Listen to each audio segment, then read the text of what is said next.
Morning,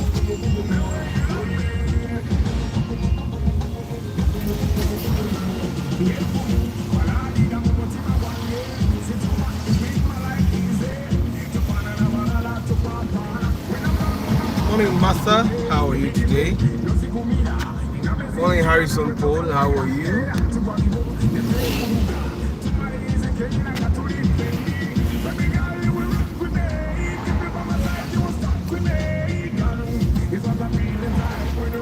Morning, Kavira. Good morning, Owen AJ.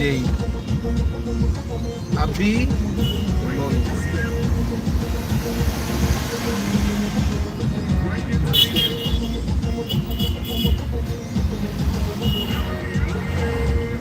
I hope you guys are doing well today. It's a very bright day. Brian, Abdul, Dennis, Weekend Kajimazeko, Andrew, good morning. See, it's a very bright, not very clear, but yes, we have a lot of blue sky.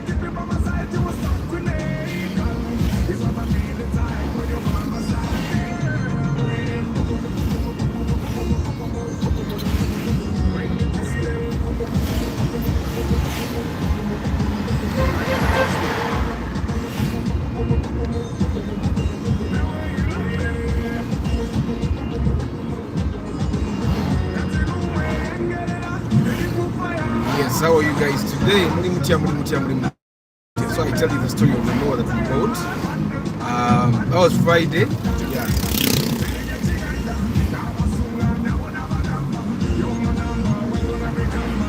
So we banned them down.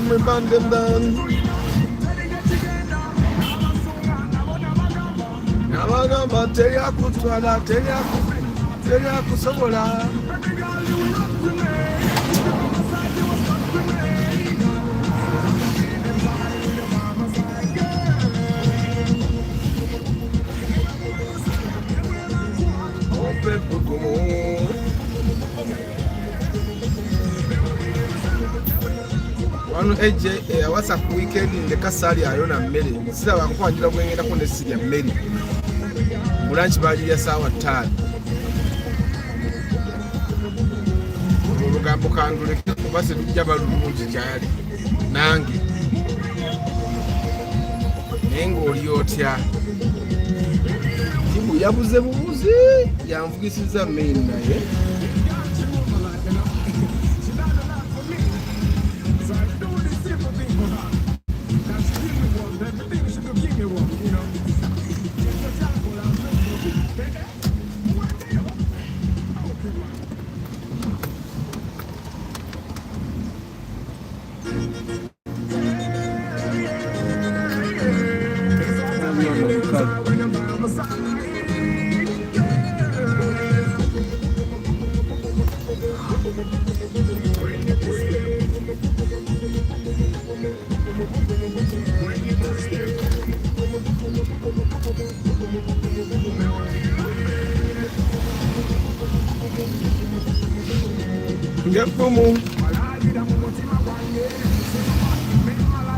Thank you for reminding them, Nelson. Like and share. Good morning, Antonio.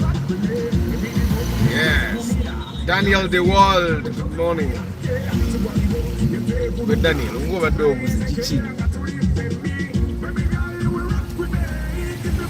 You were stuck with me.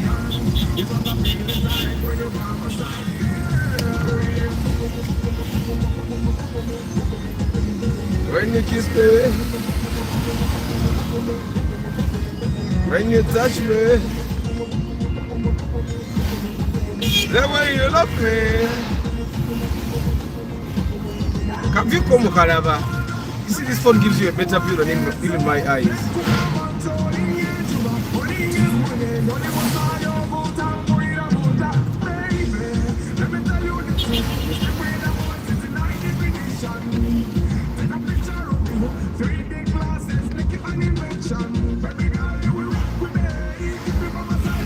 Nyash Festival, you have a day. Harrison Paul. I've been hearing about Nyash Festival. When was it? But I happen to think that the Nyash festival is not good for women. I think it's objectifying women. So women are reduced to their Nyash. Like if a woman doesn't have Nyash, then she's not really a woman. That's why you see that so. On the surface, it looks like it's like any other festival, like music, because music is like an object. Like you're going to be listening to music. It doesn't matter whether it has a soul or something, but a person.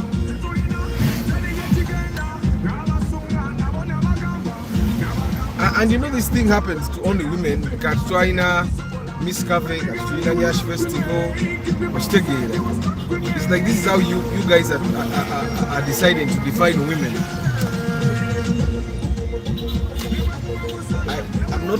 I'm not happy with it. Now you know why? If everybody is deciding that women are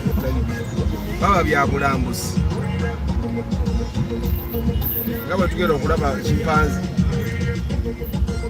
Yes, good morning, Govinda, disco dancer. There is no car that is good for that. Cars are made for transport. Cars are meant for transport, Govinda. So don't ask me that. That's a funny question. No. Good morning, Raymond. Good morning, Chairman Zach. Joshua. Good morning.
Dennis, good morning. Access News, King Daniels, Cosmas Agava.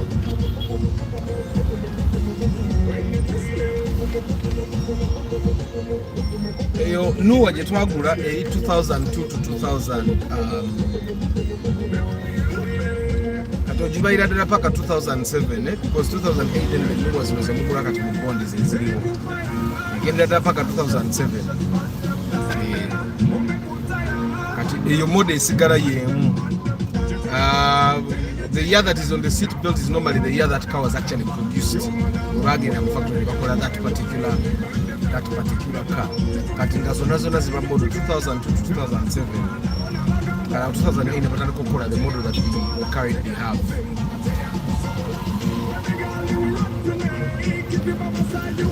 Good morning, Mavo Gadgets. How are you? Arthur, thank you for the video you made about Toyota Raptors. After watching that video, I decided to buy the 1.5 liter version and I don't regret. Amen. Yeah, it's a very nice car.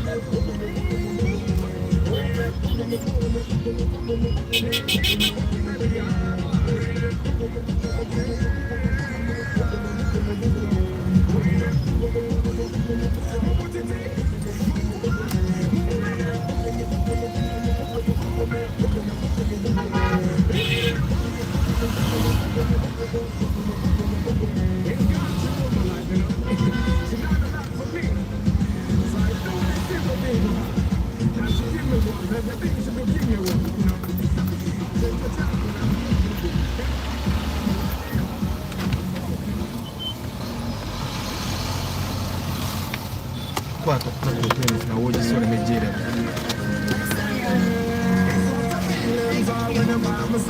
Tulabire.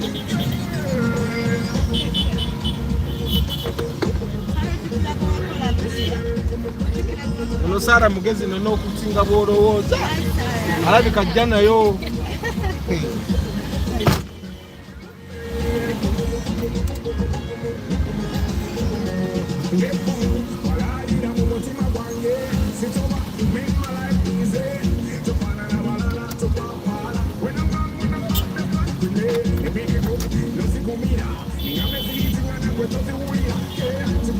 Good morning, Chris Fitness. How are you? Derek Fisher.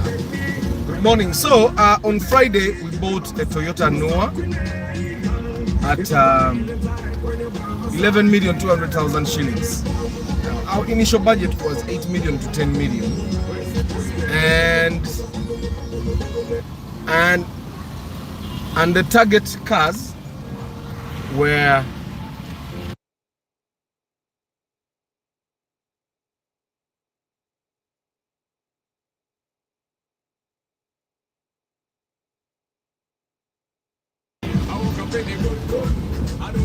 so our initial budget was 8 to 10, and our target was either a Spacio, which is old model, or a Noah. And of course, you know guys, I discourage you from buying the Noah, the old Noahs. You buy to make it seem like it's very. So I discourage you from buying those cars. So but even then, try buy it to Kafuna, because the way you demand for it, but so in the morning on Friday, I meet my person, and you know the funniest thing happened. There's a place that I normally stop to talk to these people. Office and parking,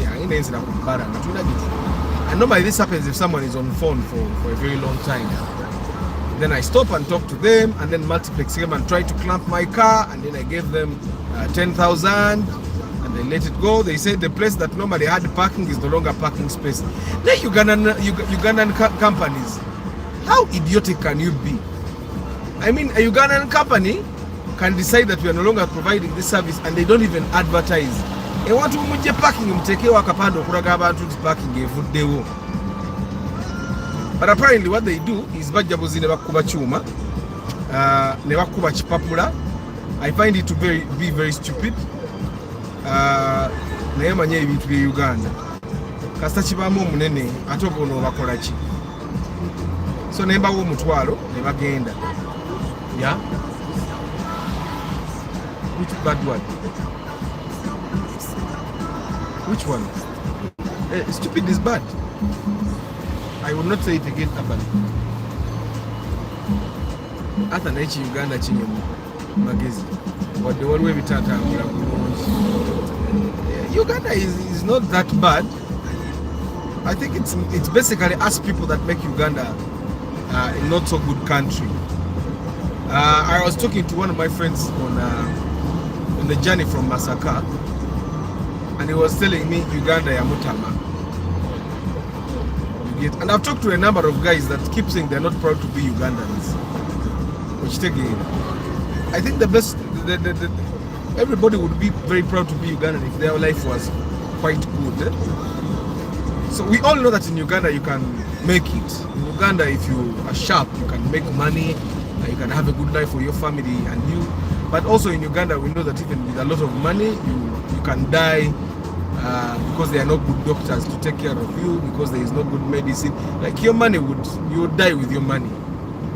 We've seen that's why ministers keep going abroad for treatment and all those things. So, but anyway, but Uganda would not be that bad if we had patriotic people heading us, people that care about everything. But so Friday we meet this gentleman, and then we talk about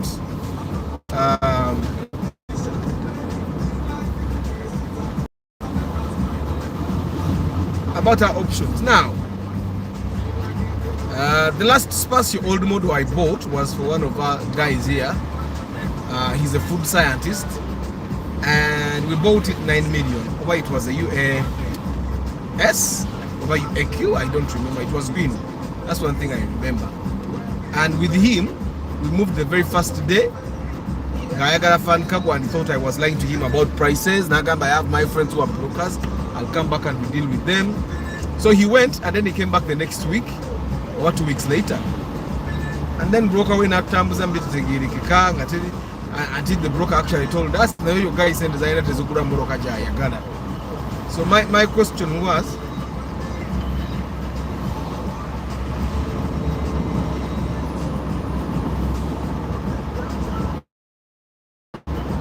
then why were you moving us? So you need to buy you.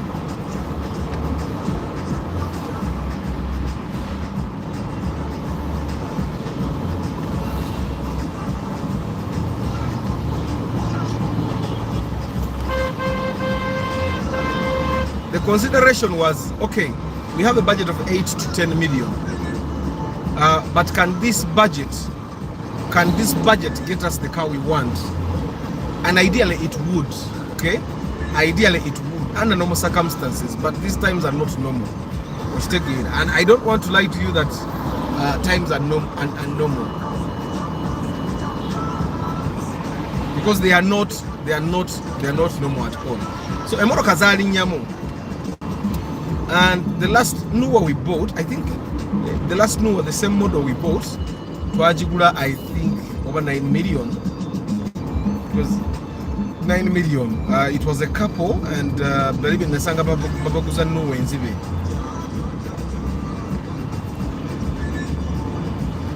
And then we went ahead. Then this time we bought this one at 11.2. But how do we come to buy this Nuwa? Because the Nuwa we bought at 11.2 was a UAS. I can tell you that the Spacio old model, we made some calls and we failed to get a Spacio old model for between 8 to 10 million. And I can tell you that if a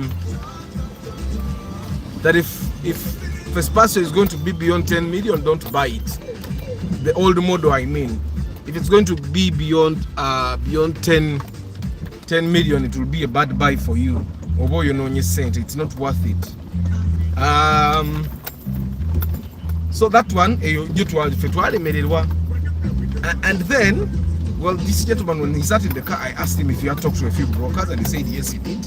So I told him to call these brokers, and he called, and we matching the because about we matching the but then he had another broker in Bakuli. Just said, okay, let's go to Bakuli and check out this guy's cars. But then when we go to Bakuli, he called the guy, and then the guy started saying, when someone starts that, you know what is happening. So that's how we, because that was like our last resort to get a Spacio, because this gentleman really wanted the Spacio. And so we started making a few phone calls. The tobacco were together, and you know what, guys?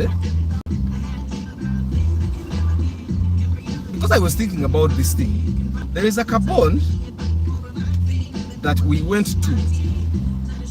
They had a Spacio old model. It was a UFV, and they wanted it 13 million.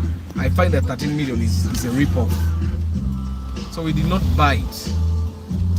They had then at a certain point, this guy wanted to sell us a Sienta.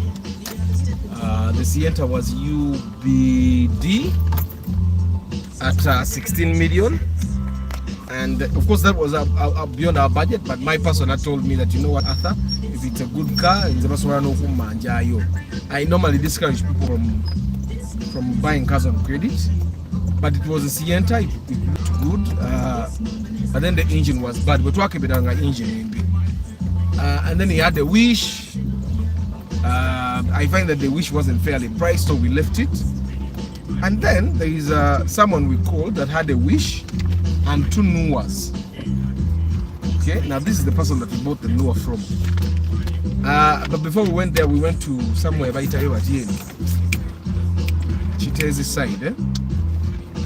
You've gotten the other staple thingies, eh? The one on the printer. You got it? Those are staple wires? Yes, I got what I wanted. Okay.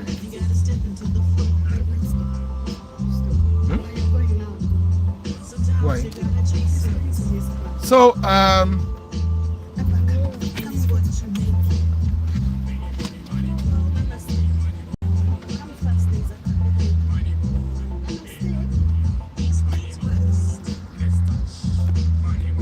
Caldina. Good morning, Arthur. Good morning, car enthusiast. Mark, good morning. Aloyo, Joan, how are you? I'm good. So, side Zechiteze, we go to see this new one, which looked really nice. It was a company car. The engine was okay. Never bad as a matter of fact, I just in the garage. And from my analysis, I knew that the moment we buy this car, we go to the garage straight away because you have a day PPR. So either you go fix the electronics or you go fix whatever is wrong with that car. But we were going to go to the garage immediately, so I dumped the idea of even. It was a UAW, and these people wanted 13 million. But I think million 13. I was thinking to offer $1 million in Mwenda, saying we are going to give you 9 million. I asked them to when someone says that, you know they are not going to call you. In Uganda,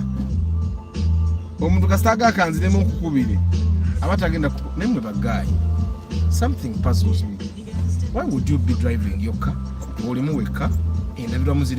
then you have a face mask? Agosimaro.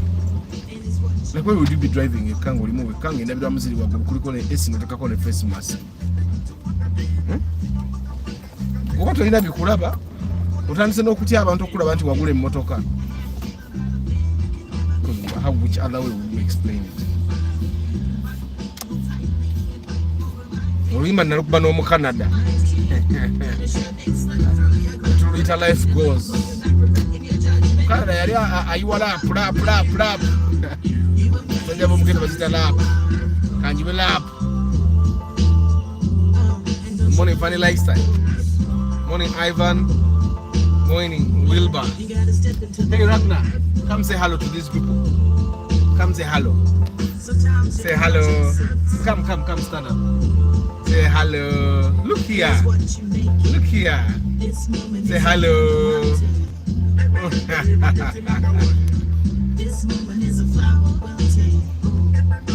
It will dawn. You are rap. Yeah, you don't wear face masks. Even in the beginning, face masks were being forced on me. Because how are you breathing in there? Then got a face mask. Good morning, Andrew Okuni. Okuni, your name Okuni sounds like a name in a cartoon movie. Like there is a cartoon my kids watch. There's a cartoon my kids watch. There is a character that is called Mama Kuni. So your name, you know Mama Kuni, Ragnar? Where is Mama Kuni? Huh? Yeah. So anyway, so after seeing this UAW that was being priced at, of course, we have video at 15.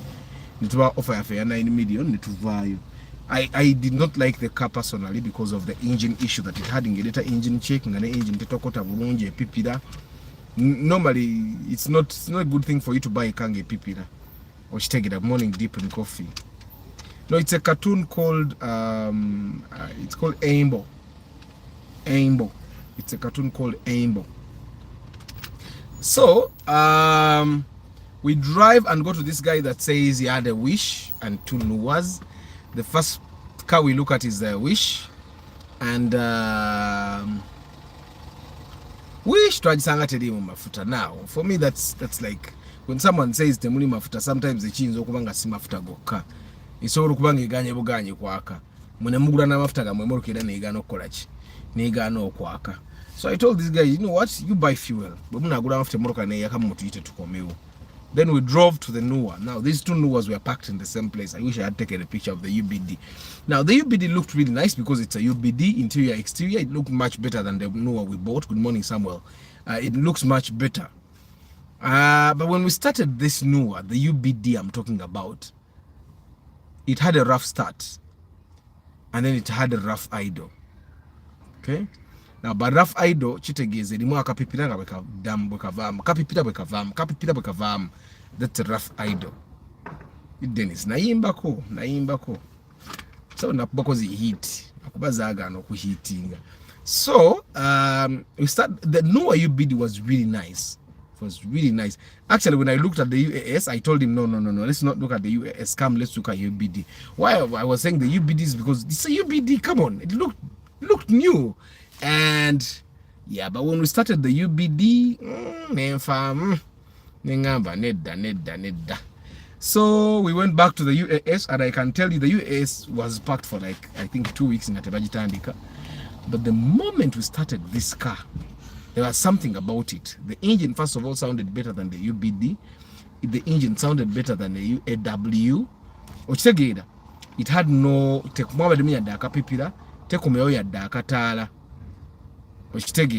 kujaka katala kadeka kumoki ka handbrake, of course ni yanka takanda handbrake kakolachi kakumayade tekomya okatala ka engine check tepipira. The engine sounded healthier, and the other thing that happened is that UBD, the engine was new, it had been swapped. The UAW, the engine had been swapped. The UAS, the engine demo was the original engine that came with the car. So on all fronts, this car was better. Yeah. You don't want to go to class? You take him home. I take you home? You sure? You don't want to go to class? Why? Why don't you want to go to class? You want to go home? Why? Why do you want to go home? But there's nothing to do home. You need to go and study. You go to class, you'll be fine. Arthur, do you have your songs on Spotify, iTunes for streaming, or stored them on CD and kept at home? I have them on the computer. I think I should upload them somewhere today. What about old pickups? How much? I have 8 million. 8 million. There are chances that you can get the L200 area socket at the million. Nze bagala ko jinguza milioni 8 n'enjiganda naye tutomere emikisa lidda bokabini jibali banguza milioni 8 kati nebo gisanga yingini mfuto inabo jja ku milioni 8 link ngenda ziba waliro. I'm going to upload that music somewhere.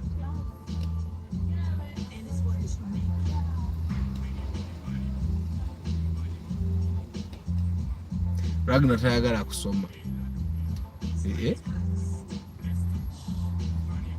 wakukaka. But anyway, yebagita namukadde.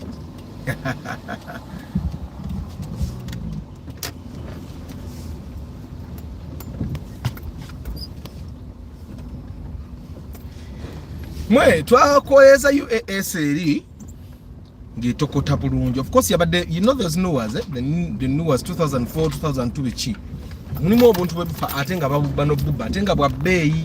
You see buno obuntu obukavaringa ku SC, the SC vents. Kati SC vents za Nuwa zimenyeka n'okuzibba bazibba tezaalimu. Ate baziseera bazitunda emitwalo 3 buli emu. 3 that's 600,000. Nenga Nuwa ezisinga tebuliimu. Then yalina obuntu obulala wali ku ndabirwamu, you know those plastics ebubeera kumpi ne wiper. Plastics bubiri nabo tebwaliwo. Then no kulujirwe emabega waliwo ka plastic akataliwo, then ng'olina n'omunyolo ogutakolaki. Yalina n'omunyolo ogutaliiwo. And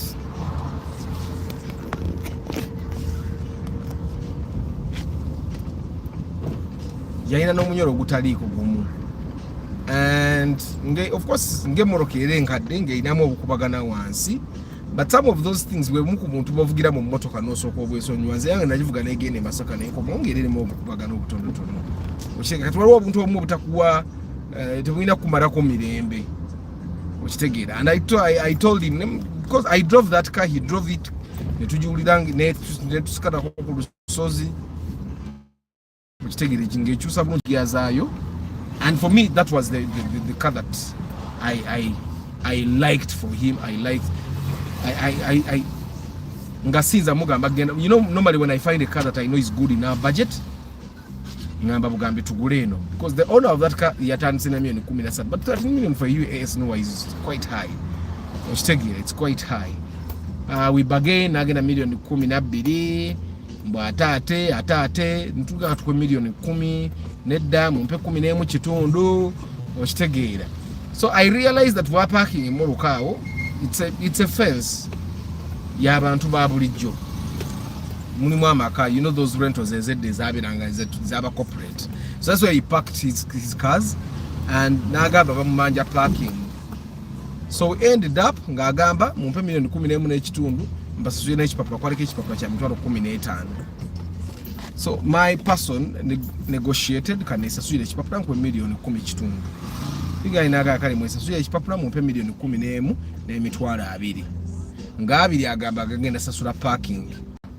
In a way that was kind of understandable. Omuntu bagamba nyinako parking jingenda okusasula. Andabe ku bundaazi wano bulamu bwa kiseera. Nilo ku office nyina deadline ezigenda okummenya.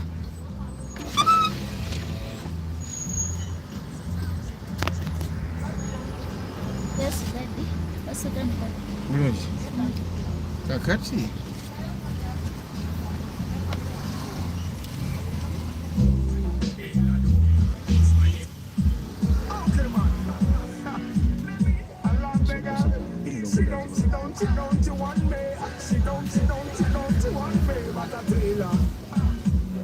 A friend recommended the Caldina model 2004 with 1.8 liters. What's your view?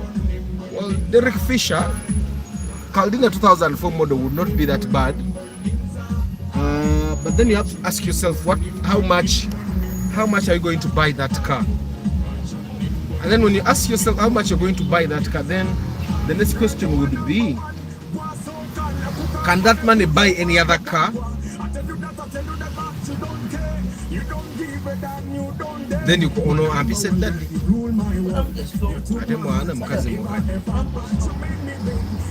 So, Derek Fisher, thank you.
Tani wano. Give us a chance, you and I, give us a chance,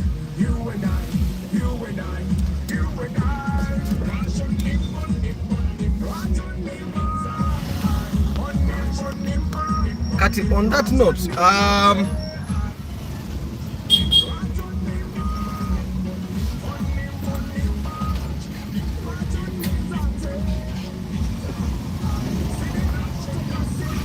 boda bagala kutunyigira bunyigizi bano kati nkirabi owa boda avugira ewa nogamba oba kikyanoonya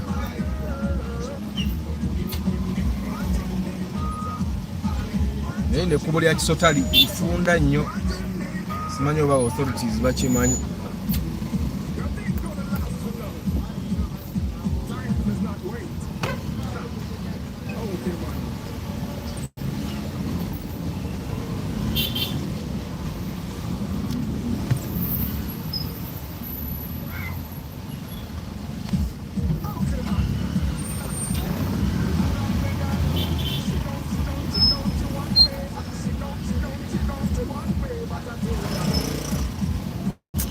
boda agenze najja n'atomera bampa y'emabega oyo adduka oyo kyobula aba batomera ne bagwa mu mwala ne bafa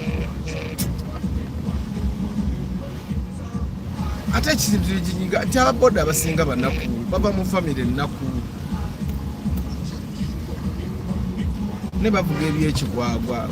What does it take for you to stop and say mugama wange nsonyiwa? And you know the other thing I've realized today nti fe abavuga emmoroka we stop nga tunaweta aba boda teba stoppinga kyokka wa boda ye body but they never stop yorugira wi ngayingirayo naye fe ab'emmoroka ate tustoppinga so nga atenza ow'emmoroka endala esobola okukona emmoroka ne sibaako kyemba naye balinga abatalina bwongo. So anyway, nuwa bwetu twagivugira nno ddala ebbanga, and when we drove it, yes, it had its imperfections, but looking at the comparisons we had, the UAW nkimanyi baali sente bagituguze miliyoni nga 11 oba 12 naye the UAW twali tusookera mu garage nga tetuvuga. The thing with this UAS nuwa yali yakuvuga buvuzi ng'ovuga buvuzi ne bwoba ogenda Masaka oyiro n'ogenda, and you should never take that thing for granted. Okitegeera emipiira kwali kubulako emipiira ebiri, okitegeera kwali kubulako emipiira ebiri, ate ne bino ebirala byekugamba ebibulako plastics biki. You can drive that car without those things and you will not die. Okitegeera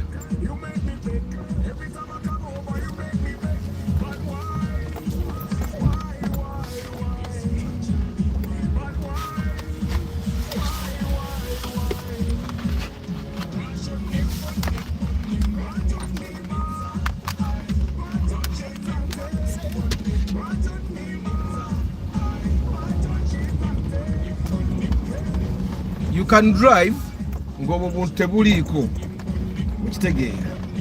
But anyway, mwali mu kufulu emmotoka eyo yali nga terookinga, so I think that's the first thing he did. Yagenze n'akola kufulu eyo n'ekola ki n'erookinga. Kati ekiddako ky'enjagala obaga, when you buy a car, it's your car, it's your money, you have invested money in it. Bana emmotoka eyo giteekemu security. Put security in your car. The day they buy your, they come and steal your car, ojja ginoonya ne wansi waki, wansi w'emmoroka endala. Tola emmoroka nti oyinza oba ovuga Alphard lwe bali gibba, ojja ginoonya ne wansi wa pikipiki. Naye nga bagitutte, you will not believe it. There is a time abaana bansibako essimu, nali ku mbuzi. My day was really bad that day. So I was having, nali nkyalina kavitsi kange. So I put windows down, all 4 windows down. I put music up, we were in jam, and I started scrolling my phone. I was scrolling through my phone looking at stuff. Omwana najja n'atwala essimu. I could not believe it. Omwana yajja n'agisika n'atambula n'atuula ku ppiki eyali emulinze, and n'ensooka n'entunula bwe nti nga sikikkiriza. I'm a very fast driver when I decide to. N'enkyusa emmotoka n'engoba abantu. Ngenda otuuka we nali badde mbakwatira nga ppiki teriiwo oba baayitawa. And I could not believe, but I can tell you that that was the longest journey, driving from Kumbuzi to Kasangati. That time nani chabera Kasangati. I drove from Kumbuzi up to Kasangati. I can tell you that that's the longest journey I've ever driven. One of the longest. It was not really long, but it was long because I could not believe that my phone had been robbed. Bajitwara. And there was a lot of jam. I almost wanted to jump out of the car, run. I did not know what to do. There was confusion. So if you've seen anyone whose car has been stolen, they will tell you that when they go to the spot where they had parked their car and it was not there, they could not believe that their car was stolen. And the same thing will happen to you. Bino ebintu byedda bye twagambanga mbu saba mukama Katonda akukuume mwe bagayi Katonda yatuwa obwongo. Now the people that create car trackers, the people that create security buttons, the people that create car alarm systems were also created by God, and the wisdom they have was given to them by God. So you can't say that for you because you go to a certain church, for you because you have a witch doctor in your clan, that for you don't need to secure your car in the ways that we secure our cars. So people, when you buy your car, you have invested money. Kuberengo ojiguze milioni 3, kuberengo ojiguze milioni 4, kuberengo ojiguze milioni 2. That's your 2 million in that car. Of course, the cheaper the car, then the cheaper the security measures you're supposed to put there. A person that has a car of 40 million should not be securing their car the same way as the person that bought their car at 2 million. What am I saying? You don't go to the board and buy your car 30 million and come and put a security button of 100,000. You don't go buy your car at 15 million and come and put a security button of 550k. Your car is expensive. You have put money that can buy another person a plot of land. People buy plots of land at 5 million. Go kute ploti ojitade muchintu. And you don't want to put tires of 2 million. You people. Maybe you know mathematics, simple math. I remember the time I bought a dudu. So I went to this guy, omugula spare. Namulira chintu achinguze emitwalo 15. Naitolinga kya bay nangana egwe naawe. Tunde motoka ogule spare, waba spare wa bay. Ogulote motoka nga togisobola. Ukitegera. So normally when I find people nga bagula emipira emikadde, I find someone tayagala take mu truck akubidde simu truck ajinguze emitwalo 2. Come on guy. Then there are these people that normally call me. Banja agenda mu bondi gula motoka nsaba ompe ku magezi nkwega bwerere nze nafunaga bwerere. And I want to make it categorically clear. If you want to inquire about car stuff and you call me on my phone, soko weze emitwalo 5 ku simu yange olyokonkubiro nebuzeeko.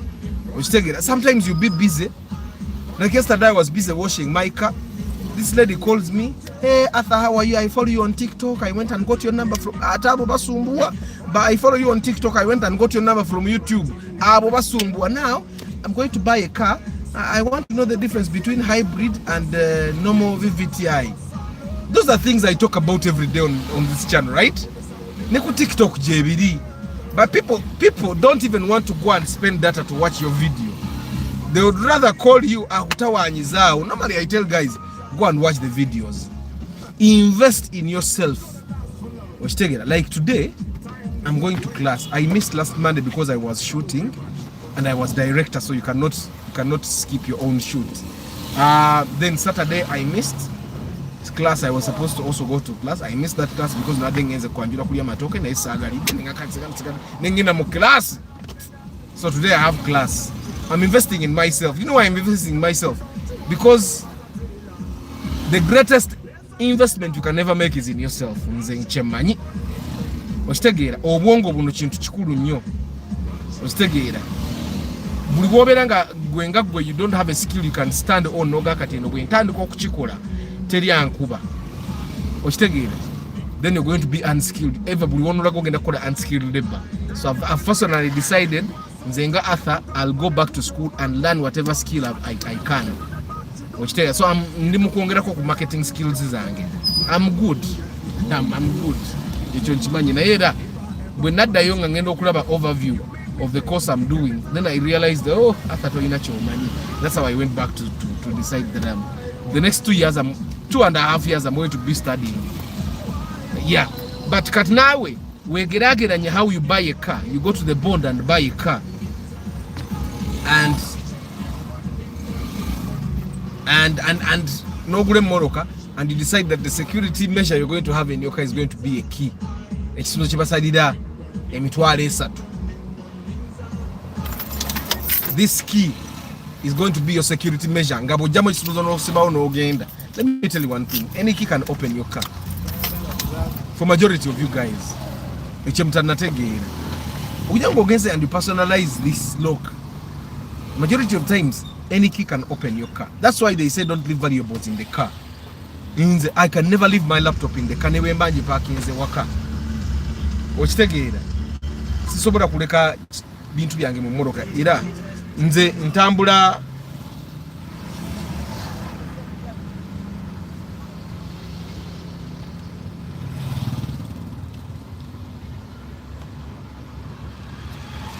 ne laptop yange. Whenever era buli ntambula nayo bwe mama nyina agende wantu nga sije sola tambula na kisawo yangu mugongo, I leave the laptop at office or at home. Why? Because this guy is not going to give my laptop the security that my laptop deserves. Katani kokwebuza, security button, is it enough security for your car? Some people ndabawulira mugamba nti emoroka za feza push to start nzibu za kubanya kugambye abana balina buli kyuma kati. Naye moroka yo ogamba ya security button omwana jajjitwala. Marwa from Somalia. Which car can I get with 10 million? A sedan who consume little fuel. 10 million. Vits. 10 million right now. Vits. Vits. Chwenchimazi. Milioni 10 here. Milioni 10. Ula nangi yangi ya 17 ate ngankadi. Vits. Kati awo you can go to these other cars that I normally don't recommend. Mazda Demio, Suzuki Swift, Nissan March, Nissan Cube. Then you can go to those others. But in Toyota, Vitz is your car.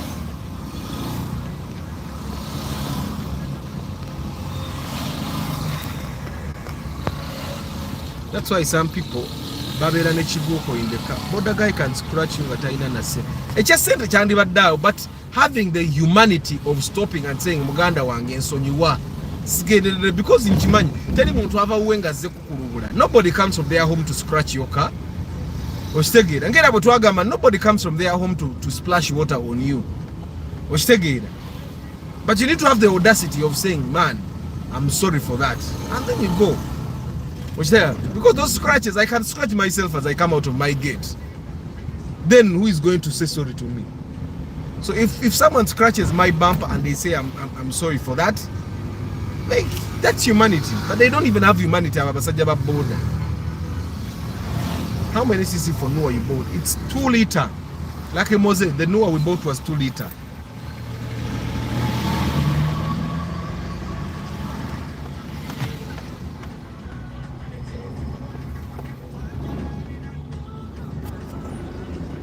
Mundazi buzeemu okugula buzeemu awaduka ku office oyina okubaako nekyolya. Those single door cars are they worth the car they are sold compared to the same? I find that it depends what you want to use the car for, but you need to understand that a single door car has less resale value compared to the other, because the other one can be bought as a family car. Hey, you know what I'm doing? Nayenga a single door car should be bought by a single person, like a single mother, single woman. Hey, wanapata deo shero. Single woman, single mother, single father. Tiabana bo basema bege ngati basobola kugula okufuluma. Okitegeera. But like a person like me, mchala wanga atula mabega ne batabanibe. Omuto gommaso abaguze nange moroka era babadde bakiraba. Omuto gommaso eva wabawe ebintu byange, because it's my family doesn't sit in the front, they sit in the back. Okitegeera, they sit in the back. Kati wali kiba kikola ki? Nze mba seetaaga kugula moroka ya nzigi bbiri ebe emenya. It's inconveniencing, by the way. A two-car door oba single kado emenya. So they are not, I don't think they are worth the money.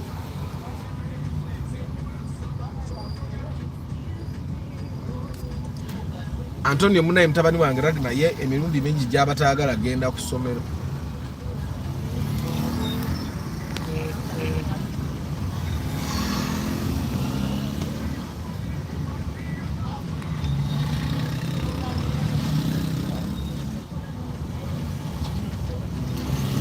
About security, it's the same thing about houses. Someone builds a house of 200 million but can't afford a security system of 1 million. Exactly. Ozime nyumba ya milioni bibiri. No, you can't even put like what the alarms that we put now. Oteka ku dirisa ngo muntu bagule dirisa alarm ekaba. Muntu bagule oluji alarm ekorachi. Alarm ekaba. Then you can also put cameras. Okitegeera. Camera nazo zikanga nebo zibate zikuyambye kukwata babbi. Zikanga ababbi ne baka wayi bajja kuna. Because majority of the time ababbi baba batumanyi. The people that come to steal from us be knowing us.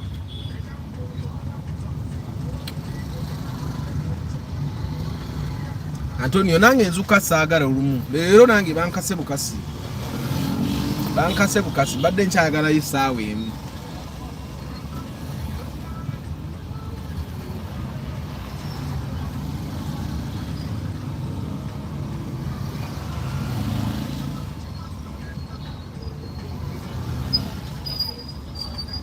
Batukutte. Eyo Pearl Magic eyo gye balanga mugiraba. Show yange kwegenda okubeera. Pearl Magic local.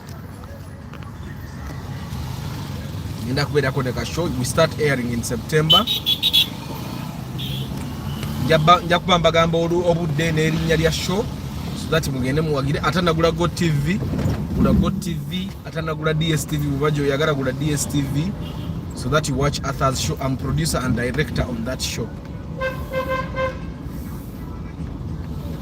I'm producer and director on that show. Of course, I feature in 2 episodes. Yeah, I feature in 2 episodes as a support actor. Njagala Jibu. Jibu ngabuze buli wamu.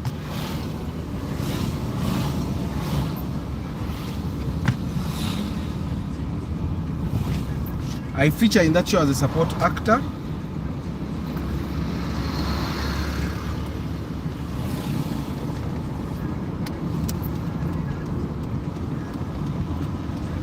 Ebitala bibata nengo omusirikale awulira teyali batadde kubate muliyo. Obalaba bana baboda. Baba mu family ennaku. Bavuganga basobola sajjale y'okugulu naye nga ne sajjale tebazisobola. Era if you have a relative that rides boda in Kampala, mukubira omubuulirire.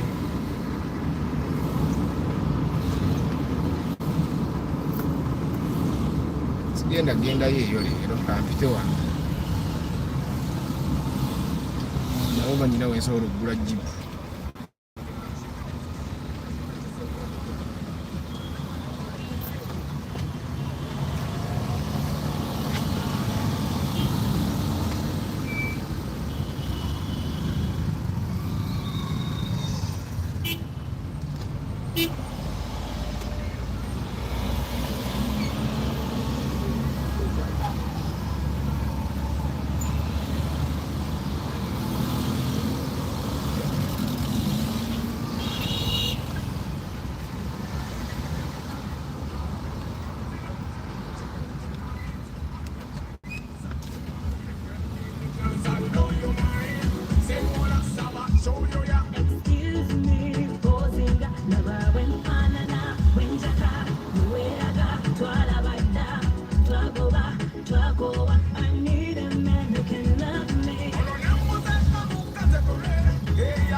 You see this area here, Murine Kubo.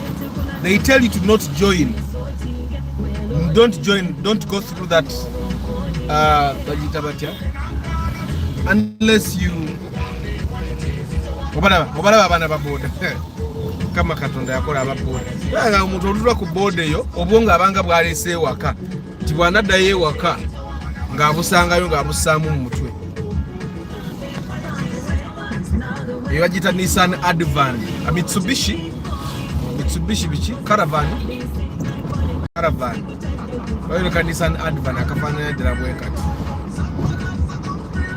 So yabadde ayagala okugula Caldina bweba esukka miliyoni 8 ng'eyingira mu miliyoni 10. Then start rethinking because emmotoka it's EFI emmotoka za EFI kati ziba zinywamuko. Ideally right now any young person should be thinking of buying a VVTI car. VVTI cars will give you more peace. Land Rover hiyo ya red mujirabye iri ku UFB leka tegenda kubeera kukuba abamu ku abavuga zipaso nga muddeko.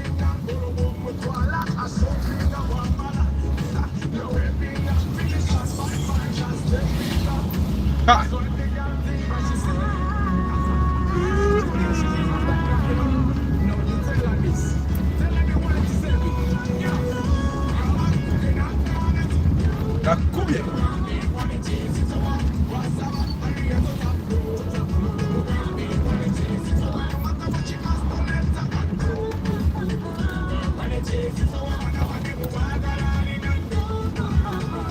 tomorrow is Market Tuesday.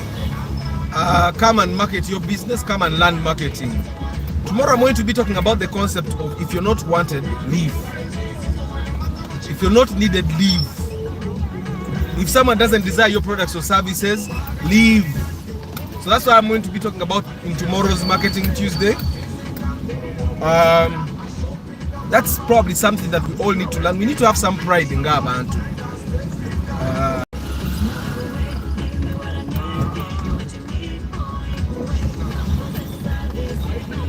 In Uganda, the way we were raised to not be proud at all. But Uganda, pride goes before a fall. Zenga Athens and not all the time. Sometimes pride is helpful.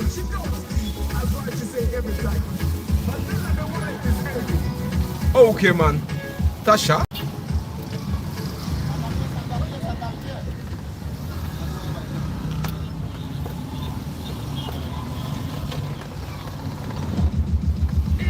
Good morning, Hamid Black. How are you today? Nonya jibu na imuloza jibu alabika. Jibu kwa tukolesa fe ku office da yabuze.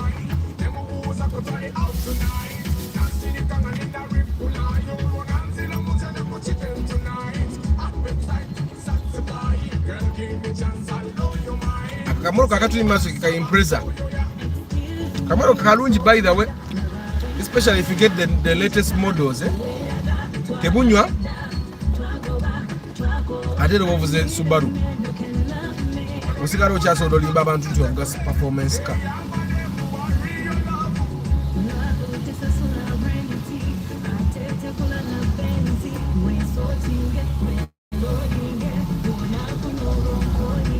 Baba kubye na donatino. Edwin, transport business, especially, one thing you need to understand about capitalism doesn't benefit the bigger population. Capitalism was designed to benefit the people that have capital. And in the case of these apps, Uber and SafeBorder, the capitalist, the SafeBorder app owner, or the company that owns the SafeBorder app, he has capital, so he can take advantage of the people that don't have capital. That's capitalism. Now I know economics people, some economics, they can come and define it however they want. That's capitalism. If you have capital, you benefit more.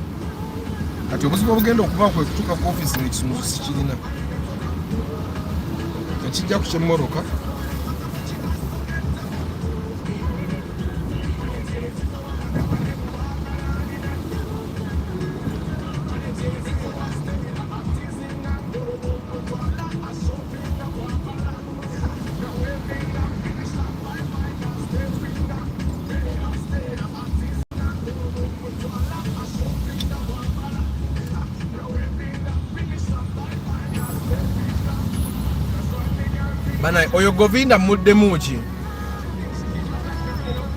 Olola Govinda Govinda si musumbuyi. Govinda bw'oba otegeera Uganda nvaako Govinda. Mumulaba ebibuuzo byabuuza.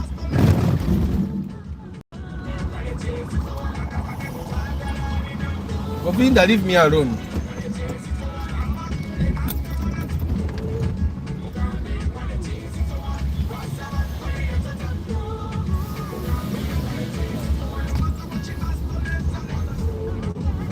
Kirungi otegeera Oluganda. Waliwo ebibuuzo by'otabuuza in the public spaces. Ayo n'otera natubuuza mukazi kigo nyina okumekingaho naye.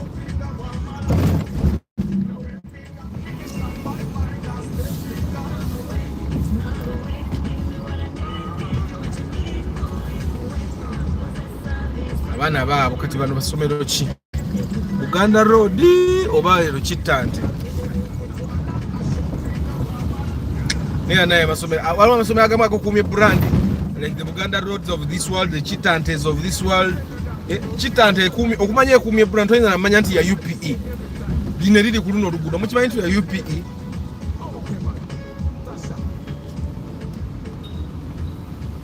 JK, good morning.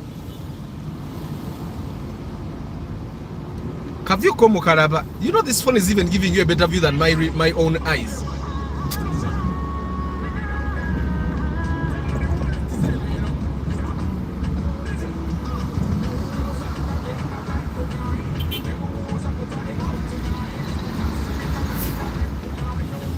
Govinda tategeera naawe. Toyinza kujja mu public spaces n'otandika kubuuza ebyo. Bwe bagambye abantu bo tebabikola. Naye balondawo emmoroka ne bagamba nja bikolera mwene emmoroka eri sijja bikoleramu. Govinda atusumbuwa busumbuzi.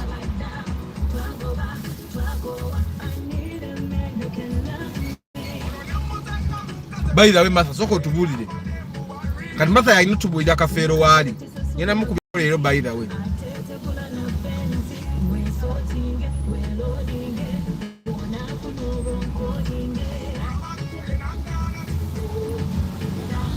Eyo Nuwa 28. Eyo Nuwa 28. Very nice car. Amina Gideon. Sebo, I want a Pajero V6. The one you called Bitama, but not now. I just want to know the pricing and model sync at the new. Pajero Bitama ne million 25 yufuna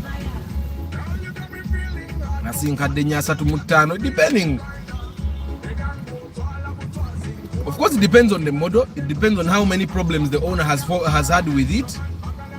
If the owner has had a lot of problems, they will sell it to you cheaper. If they have not had problems with it, it will be much more expensive because the owner will not be having any problems. Murabanu was in ebiri eno neri. Kano kamugongo gwambanze sibakagabagaliza kagula. Sikabagaliza isoka moroka mugira bene niye mabege enyo okusinga eri. Enywa nnyo okusinga eri. Okitegera. Actually ogula nuwe na tisigula mu hariya. Okitegera. Yenywa eri nuwa yenungi but the other nuwa is like 35 million in the bond. 35 million. This one it's not no longer in the bond nayo ogiraba UAS. Asobola okuvina gamba mbompa million 15. It doesn't make sense. 15 ozitwala ne bakuwola eri. Wabwa bawulira ddala.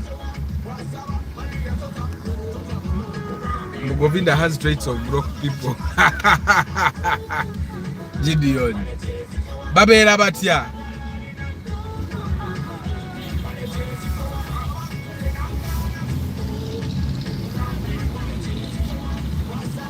Mubagaye kamba sibule malo kuba ku simu eno olugaye yankubidde emirundi mingi.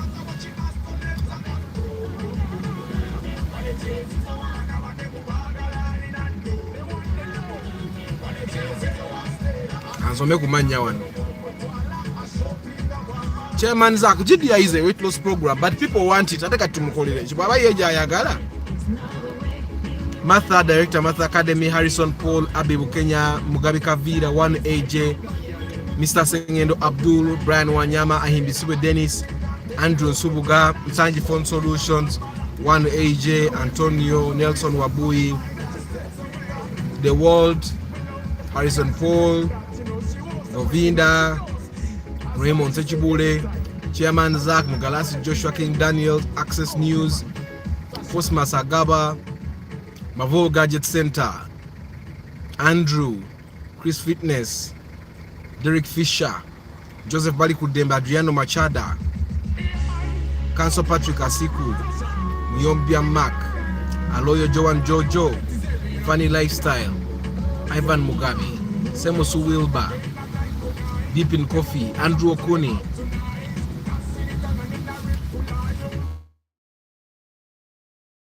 Kukiriza Kathy, Daniel Ranga Musau, Ibanda Bernard,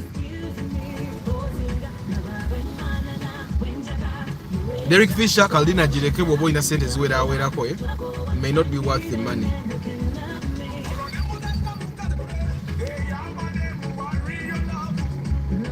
Incense Lubega, Buka, Lucky Mose, Hamid Black, Mobile Boutique Juba, Chairman Zach, JK, Gideon Vidi, use Japan from the bond. Use Japan from the bond. Esa we no. Nasemba yo kumanyangiri mu milioni 5.5. Chesetegeza gwe mwaka because I rarely get people that want to buy them. But about 55. Good morning, Jude. When I talk about that impreza Salmina asoro kafuna kali below 10 million. Ha! Below 10 million ngakabaka abizibu nnyo. Those cars mu bulaba. Tebuli yo mu UAL chokanga bwafulumira mu UAL. Chikulaga ki nti yes Subarus are very reliable but man etuuka neegaana. Wakitegeera kati nayo mujira beyinza obutaweza kukuumya akagiwera ebiri eyo eri ku UH. Wakitegeera naye nga bw'oba ogiguze nga mpya Subaru etalina buzibu. Bana kamba subiza olunaku obulungi kambagaiza olunaku olungi Moses Heath kambeeko amasimu genkuba wano ndabenga emirimu gy'abakama banga ate gitambula. I'll see you tomorrow. We are talking about tomorrow is Market Tuesday and we'll be talking about the aspect of market need and you living. May God bless you. Ciao.